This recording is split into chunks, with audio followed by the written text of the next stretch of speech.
I stand alone in my Austin apartment on Christmas night, surrounded by wrapped gifts I'll never send. The tree lights blink in slow rhythm, casting shadows across the hardwood floor. Outside, neighbors laugh and celebrate. In here, silence hangs like fog. My phone buzzes against the coffee table. Patricia's name flashes on the screen. Is this your family's Christmas party? Looks amazing. Attached is an Instagram photo that stops my breath. My family who couldn't swing Christmas financially this year, gathered around a massive Douglas fir dripping with ornaments. Crystal champagne flutes catch the light. And there's Tessa, my younger sister, wrapped in a crimson dress that probably cost more than my monthly grocery budget. I zoom in, fingers trembling. Mom's pearl earrings, the ones she saves for special occasions. Dad's new sweater, the turkey centerpiece gleaming on Grandma's silver platter. The platter I helped polish every Thanksgiving until I moved away. They didn't cancel Christmas. They canceled me. The room tilts sideways. I sink onto the couch, scrolling through more photos. Aunt Dana raising a toast. Cousins I haven't seen in years. Even Uncle Robert made the trip from Florida. My throat burns as I pull up our family text thread from the 18th of December. Hey, sweetie, we've decided to keep Christmas quiet this year. Just can't swing it financially. Hope that's okay, love you. And my response, so understanding. Of course, Mom. Let me know if I can help with anything. Love you all. I glance at my modest tree, the one I decorated while playing Christmas classics. The simple stockings I hung for when they might visit someday. The homemade gifts I mailed last week, a waffle iron for Mom, wireless headphones for Tessa, that special bourbon for Dad. Gifts that probably arrived in time to sit unopened while they celebrated without me. Computer. Open banking app. My voice sounds hollow in the empty apartment. The screen illuminates my financial history. I scroll backward through time, watching the pattern emerge like a photograph developing in solution. $1,150 transferred to Dad's account on the 1st of every month. Rent. $290 to the insurance company for Dad's policy. $175 for the family phone plan I still manage. I keep scrolling. Emergency transfers pepper the timeline. $834 when Tessa's car needed repairs. $1,200 for Mom's dental work. $650 for Dad's medical bills. The names of my family members appear more often in my transaction history than my own purchases. I thought being dependable meant being loved. I whisper to the empty room. My fingers hover over the keyboard, typing and deleting responses to Patricia. What could I possibly say? My family pretended to cancel Christmas because they didn't want me there. Instead, I open a blank spreadsheet. Column headers take shape. Date, amount, recipient, purpose, notes. I work backward, meticulously documenting every dollar sent home since 2021. The numbers grow line by line, cell by cell. My breathing steadies with each entry, finding strange comfort in the cold precision of data. 3 hours later, I stare at the final tally. $37,800. Nearly $40,000 in less than 3 years. Money that could have been a house down payment, an emergency fund, a future. The tears that wouldn't come earlier now streak down my face, hot and silent, not sad tears, something fiercer.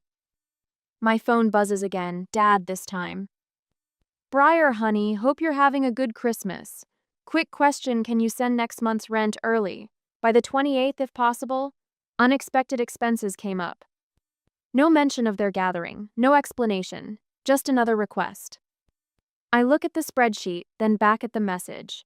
The Christmas tree lights reflect in my glasses as I make my first real decision in years. This isn't revenge, I whisper, closing the spreadsheet and saving it as family support documentation. This is clarity, this is math. I wipe my face and take a deep breath. My hands no longer shake when I pick up the phone to respond. For 32 years, I've been the reliable one, the fixer, the provider, the ATM with a pulse. Not anymore. The string lights blink in the silence as I begin typing my response. Outside, Christmas continues without me. In here, something new takes root. Something that feels suspiciously like freedom. The 26th of December arrives with steel gray skies and a chill that seeps through my apartment windows. I've barely slept, my eyes gritty from staring at the spreadsheet until 3 a.m. The Christmas tree still blinks in the corner, a cruel reminder of yesterday's revelation. My phone vibrates against the nightstand. Dad's name appears on screen. Briar, can you send $2,750 for January? Need it by Monday if possible. No mention of Christmas. No explanation. No acknowledgement of the Instagram photos that shattered my world just hours ago. Just another withdrawal request from the First National Bank of Briar. I set the phone down without responding and opened my laptop. The screen illuminates my face in the dim morning light as I begin a methodical search through old emails and text messages. A pattern emerges, pixel by pixel, undeniable in its clarity. The 4th of July weekend. We're keeping it small this year, sweetie. Money's tight. Thanksgiving. Just immediate family this time. You understand. Mom's birthday. We'll celebrate when you visit next month. Each message followed by social media evidence of gatherings I wasn't invited to attend. Each exclusion coincided with a financial request. Computer, open banking app, I commanded, my voice stronger than yesterday. A notification appears immediately. Unusual account activity detected. I click through security alerts.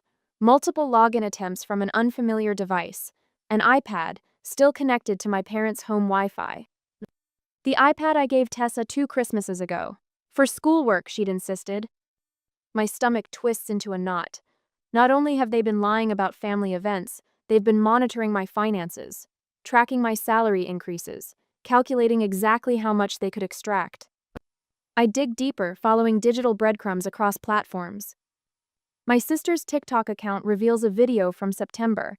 Tessa sprawled on our parents' couch, laughing with friends. Just scored free headphones from my ATM sister. She boasts, holding up the expensive wireless earbuds I'd sent for her birthday. The comments below are worse. Milk it, girl. Does she know how much those cost? Family Bank is the best kind. Aunt Dana's reply catches my eye. Our family checkbook strikes again. The room spins. I rush to the bathroom and splash cold water on my face. My reflection stares back, hollow-eyed and pale. When did I become the family ATM? When did generosity transform into exploitation? Next morning, my phone rings. James from work. I answer on the third ring. You okay? You never miss team check-ins. I glance at the clock. 10:30 a.m. The morning meeting started 30 minutes ago. I didn't sleep all night, staring at the screen and making plans for the future. I'm not coming in today, I manage. Family situation. Anything I can help with? The kindness in his voice nearly breaks me. When was the last time someone asked what I needed? Actually, yes. You mentioned your brother's financial advisor. Does he know anything about financial entanglement with family? James doesn't hesitate. Come by my place after work, we'll call him together. I hang up and stare at my phone, weighing the consequences of my next move. Then I text Dr. Marshall, the therapist I started seeing after Dad's heart scare last year. Emergency session possible today? Her response arrives within minutes. 3:15 p.m., you're not alone in this. A knock at my door startles me. I peer through the peephole to find Eleanor, my elderly neighbor, holding a plate of cookies. Saw your lights on all night, she says when I open the door. Everything all right? Words fail me. Eleanor studies my face, then nods once. I didn't speak to my son for 12 years, she says quietly. Best decision I ever made. Some family ties are just rope burns waiting to happen. She presses the cookies into my hands and leaves without requiring a response. The simple kindness of a near stranger loosens something in my chest. My boss calls next. Take whatever time you need, Briar. Your projects are covered. 4 people. 4 conversations that offered support without demanding anything in return. The contrast to my family's interactions stuns me. I settle at my desk and draft a response to Dad's text. I need to understand why I wasn't invited to Christmas first. My finger hovers over send for a full minute before I press it. Then silence. An email arrives from Mom 30 minutes later. Subject line, just hoping you'll read this. I open it with trembling hands. Briar, honey, I don't know what's gotten into you. Your father is very upset. We've always been there for you, and now when we need a little help, you're making it difficult. I don't understand why you're bringing up Christmas now. We didn't think it would hurt you this much. Honestly, we thought you were used to it. The world stops turning. Used to it. Those 3 words punch through my chest like bullets. Years of exclusion, years of lies, years of being valued only for my checking account. And they thought I was used to it. I close the laptop and walk to the window. Across the street, a family laughs together in their brightly lit living room. A normal family. A family that wants each other's presence, not just their financial presence. Something hardens inside me, not my heart, my resolve. Tomorrow I start reclaiming my life. Tomorrow I will stop being the family ATM. Tonight I grieve for the family I thought I had. 3 days after the message in the mail at work, Dad's Lincoln Continental sits like a battleship in the visitor parking lot of Axiom Technologies. The sight of it stops me mid-stride. My coffee sloshes against the plastic lid, burning my fingers through the thin paper sleeve. 3 days of silence after my text asking about Christmas, and now this. Not a call, not a response, a surprise ambush at my workplace. Classic Mitchell family conflict resolution. My phone vibrates. Tessa, again. The 8th call since yesterday. I silence it without looking at the screen and straighten my blazer. Inside the lobby, Dad stands with his back to the windows, hands deep in his coat pockets. He wears the camel haircoat I bought him 2 birthdays ago, the one he said was too fancy for Missouri living. His silver hair catches the morning light. The security guard glances between us, recognizing something in our matched stance, the Mitchell family posture, shoulders squared, chin slightly raised. There she is, Dad calls out, voice booming across the polished concrete floor. Heads turn. My brilliant girl. The endearment lands like a stone in my stomach. My brilliant girl, the family bank. Dad, I say, voice steady. This isn't the place. Please leave. His smile falters. Can't a father visit his daughter? Not without calling first. I motion toward the door. I have meetings all morning. 5 minutes, he says, moving closer. Your mother's worried sick. The lie hangs between us, bold and familiar. Mom hasn't called once. Strange way of showing it. I shift my weight, blocking his attempt to steer me toward the seating area. Did you drive 4 hours to avoid texting me back? His laugh comes too loud, too forced. Always so dramatic. Look, we need to talk about the rent. First of the month's coming, and with property taxes due. I sent you a question 3 days ago, I interrupted. My voice drops, cool and precise. Why wasn't I invited to Christmas? The lobby seems to shrink. Dad's smile remains fixed, but his eyes dart to the receptionist, the security guard, anywhere but my face. That's what this is about? Some misunderstanding about Christmas? He reaches for my arm. Sweetheart, we explained. I step back. You lied. I saw the photos. What photos? His hand drops to his side. Instagram. Patricia showed me. The whole family was there. I keep my voice low. Turkey, champagne, Tessa's new dress, some financial hardship. Color rises from his collar. Now listen. No. The word comes out sharper than I intended. I've listened for years. I've sent money for years. I want an explanation. His expression shifts, that familiar transformation from charming father to businessman calculating angles. We thought you were busy. You always work through the holidays. We didn't want to burden you with travel. Another lie. I'd requested vacation days in October, told them 3 times I was coming home. I have a meeting, I say, stepping around him. Don't come to my workplace again. His hand catches my elbow. Briar, we need to discuss the rent. It's due Monday, and with everything that's happened. I look down at his hand, then back at his face. You drove 4 hours to ask for money? The lobby's ambient chatter falls away. Even the guard has stopped pretending not to watch. Family helps family, Dad says, his voice a practiced mixture of firmness and paternal warmth. You've always understood that. I slip my arm free and walk to the security desk. Steven, my father was just leaving. Could you escort him out? He doesn't have a visitor's pass. Dad's face reddens. Briar Elizabeth Mitchell. I'll call you later. I say, not looking back as I scan my badge at the security gate. The elevator doors can't close fast enough. 10 minutes later, my office feels like a sanctuary. I lock the door, place my coffee on the desk, and sink into my chair. My hands tremble as I pull up my banking app. I force myself to breathe 4 counts in, 4 counts out the way Dr. Marshall taught me.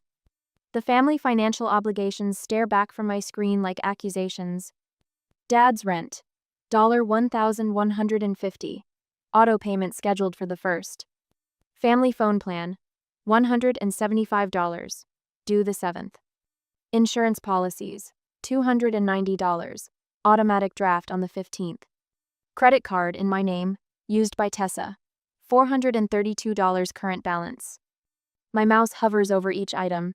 The trembling in my hands stops. This isn't personal, I whisper to the empty office. It's business. I start with the phone plan. 4 clicks to cancel automatic payments. 3 more to initiate plan termination. A confirmation message asks if I'm sure. My phone buzzes with a text from Tessa. Dad says you're being ridiculous. After everything we've done for you? I press confirm. Next, the insurance policies. Dad's health supplement. Mom's car insurance that somehow became my responsibility 3 years ago when she couldn't qualify on her own. Tessa's renter's policy. Cancel, cancel, cancel. The credit card takes longer. I request a new card, report the current one stolen, and set up fraud alerts. No more surprise charges for concert tickets or weekend getaways to Chicago. With each cancellation, my breathing steadies. The tightness in my chest loosens. A knock at my door makes me jump. James from legal stands in the hallway, concern etched on his face. Everything okay? Security called up. Said there was a situation with a visitor. I minimize my banking screen. Family stuff, it's handled. James hesitates. Your father, right? Security said he was pretty insistent about staying. He's always insistent. I manage a thin smile. I've got the Hartwell presentation in 20 minutes. I should prepare. Sure, but, James lowers his voice. If you need someone to talk to or any legal advice about financial entanglements, I'm around. The simple offer of help with no strings, no expectations catches me off guard.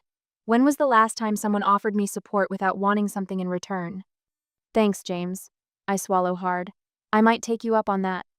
After he leaves, I open a new browser tab and book a one-way flight to Missouri for Friday evening. 3 days from now, I'll walk into the house where I grew up and reclaim what's mine. My college textbooks. My grandmother's recipes. The iPad they're using to monitor my accounts. My phone lights up with a notification. Dad has posted a GoFundMe. Family emergency facing eviction.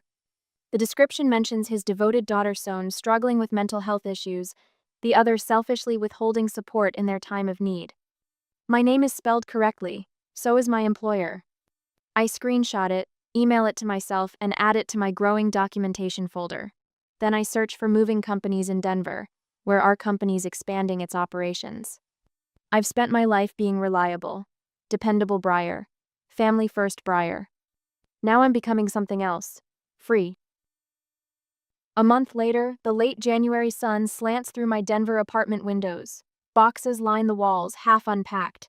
3 weeks since I left Austin. 3 weeks of silence on my terms. I adjust my laptop screen and review the PDF one final time. Statement of support, 2021-2023. Clean formatting, professional. Every transaction is meticulously documented with dates, amounts, purposes. Christmas party photos juxtaposed against text messages claiming financial hardship. The cursor hovers over the send button. My throat tightens. I was never your ATM, I was your daughter. The subject line stands stark against the white background. No room for misinterpretation. I press send. The message flies to 4 recipients. Mom, Dad, Tessa, Aunt Dana, the architects of my exclusion. The spinning wheel confirms delivery as I set up automatic replies to their email addresses. Then I power down the laptop and call James. It's done. I tell him, staring out at the unfamiliar Denver skyline. Sent the statement, changed my number, Only gave the new one to you, Eleanor, Dr. Marshall, and my boss. How do you feel? His voice carries from Austin, steady and familiar. Like I just fired clients who never paid their invoices. A laugh escapes me, surprising in its lightness. That's one way to look at it. James pauses. Your dad called the office again yesterday. My stomach clenches. What did he want? Same as before, looking for you. Said it was a family emergency. Let me guess, financial emergency? Didn't say. Sharon told him you no longer work there. My new job starts Monday. Operations director instead of analyst. 20% salary increase. I trace a finger along a cardboard box labeled art supplies. Thank you for telling me, I say. I need to finish unpacking. After we hang up, I check my bank account. For the first time in years, my balance has grown for 3 consecutive weeks. No withdrawals for dad's rent, no transfers for mom's utilities. No emergency fund depletions for Tessa's car. The doorbell rings. Through the peephole, I see a delivery man holding a package. Not a family member. The tension in my shoulders eases as I sign for it. Inside the box, an easel. Cherry wood. Professional grade. The first significant purchase I've made for myself in years. I run my hands over the smooth wood, imagining canvases taking shape with colors I choose. No more navy blue. Mom always pushed navy blue, claiming it was dignified. My fingers itch for crimson, teal, burnished gold. My phone buzzes with texts from Eleanor. Your package arrived? Just now. It's beautiful. Good. Now use it. No excuses. Tonight. Promise. I place the easel by the window where the light hits best. Another text arrives, unknown number with Missouri area code. My father's new cell. Breyer, a GoFundMe account is set up. Need you to share with your work friends. Medical bills piling up. Link. Earl. Medical bills. The same excuse he used last February. And June. And October. I screenshot the message, then block the number. The phone rings again 10 minutes later. Another unknown Missouri number. Hello? I answer cautiously. Breyer.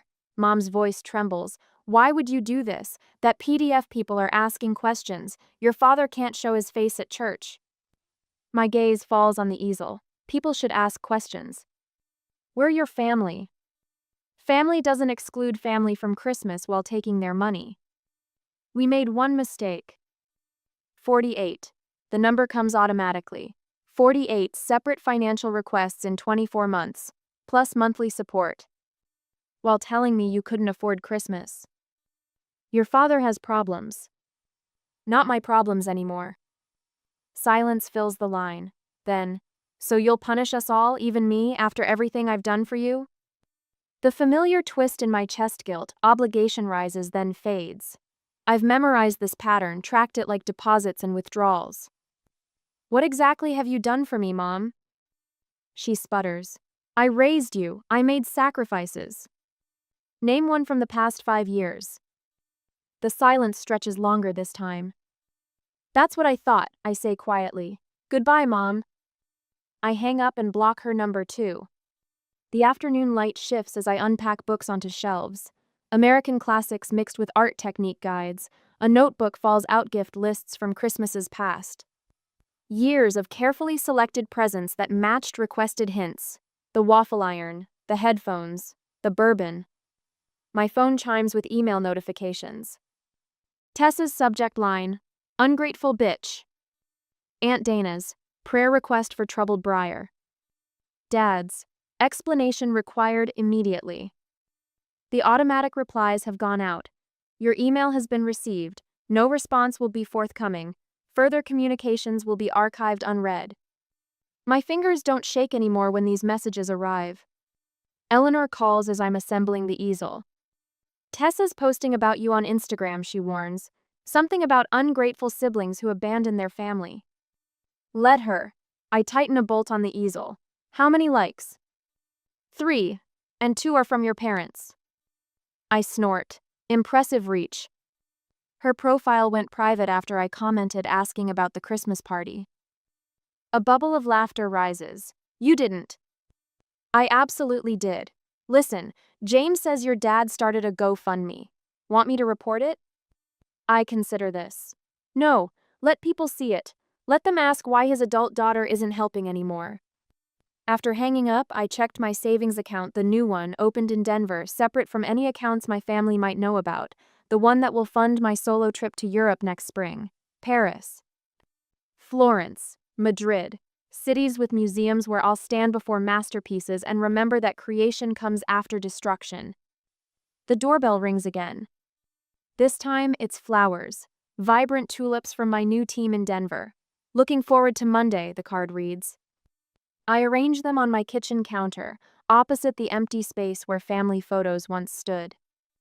My phone buzzes with a text from a blocked number that got through anyway. Tessa, had to get a job at Walmart because of you. Hope you're happy. For the first time in years, I am. I snap a photo of the tulips and my art easel against the Denver sunset.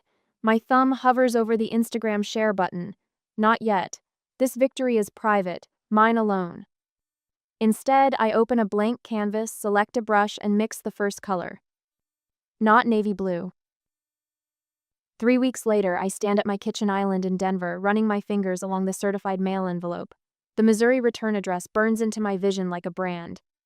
Mom's handwriting, the familiar loops and precise corner strands, ports me back to birthday cards and lunch notes, back before I understood what family really meant. The morning sun pours through floor-to-ceiling windows, casting golden light across my half-unpacked boxes. 3 weeks in Denver, and already this place feels more like home than anywhere I've lived in years. The silence wraps around me like a blanket, no demands, no expectations, no financial emergencies. My phone vibrates against the granite countertop. Dad, again. The 7th voicemail this week, each one traveling the emotional spectrum from tearful apology to thinly veiled threat. Briar, please. We made a mistake. Call us back. Don't you think you're being dramatic? After everything we've done for you? Your mother cries herself to sleep. Is that what you want? I deleted it without listening to today's message. Whatever manipulation tactics he's trying now won't work. Not anymore. The coffee maker hisses and burbles, filling my apartment with the rich aroma of fresh brew. I poured a cup into the ceramic mug I bought at a local art fair last weekend, my first purchase that was purely for pleasure, not necessity. The simple joy of spending $20 without calculating how many meals it could buy my family still feels foreign. I slice open the envelope with a butter knife, careful and precise. The contents slide out. 3 pages of Mom's stationery, the kind she reserves for thank you notes and condolences. How appropriate. The urge to shove it back unread almost wins. But unfinished business has a way of haunting you. Better to read it, process it, and move forward. That's what Dr. Marshall would advise. I unfold the pages and breathe deep. Dearest Briar, I hope this letter finds you well. We received notice of your change of address, and I wanted to reach out one more time. I know things have been difficult, and for that, I'm truly sorry. What happened at Christmas was never meant to hurt you. We simply thought you might enjoy your time in Austin more than coming home to all our drama. You've always been so independent, so capable. Sometimes we forget that you might want to be included. The coffee turns bitter on my tongue. Independent, capable, code words for useful when needed, invisible when inconvenient. Your father has been struggling since you cut us off financially. His blood pressure medication isn't covered by insurance anymore, and Tessa had to drop 2 classes this semester because we couldn't afford the tuition. I'm not telling you this to make you feel guilty. I just want you to understand the impact of your sudden decision. My laugh echoes in the empty apartment. Suddenly, years and almost $40,000 later, she calls my decision sudden? I flip to the 2nd page. We miss you terribly. The house feels empty without your calls and texts. Tessa asks about you every day. She regrets the things she said on social media. She was hurt and lashing out. Your Aunt Dana even mentioned you at church last Sunday during prayer requests. The whole congregation is concerned about you. Of course they brought the church into this. Nothing like a little public shaming to attempt to bring the prodigal daughter back into the fold. The final page holds the heart of it all. We're family, Briar. That means something. Whatever mistakes we've made, whatever misunderstandings have occurred, blood remains thicker than water. Can't we start over? Your father suggests we all attend family counseling, just a few sessions to clear the air. All we're asking is for you to call us. Open the door to communication again. We promise things will be different this time. Your father wanted me to remind you that your grandma's birthday is next month. She's turning 82 and it might be her last. She asks about you constantly.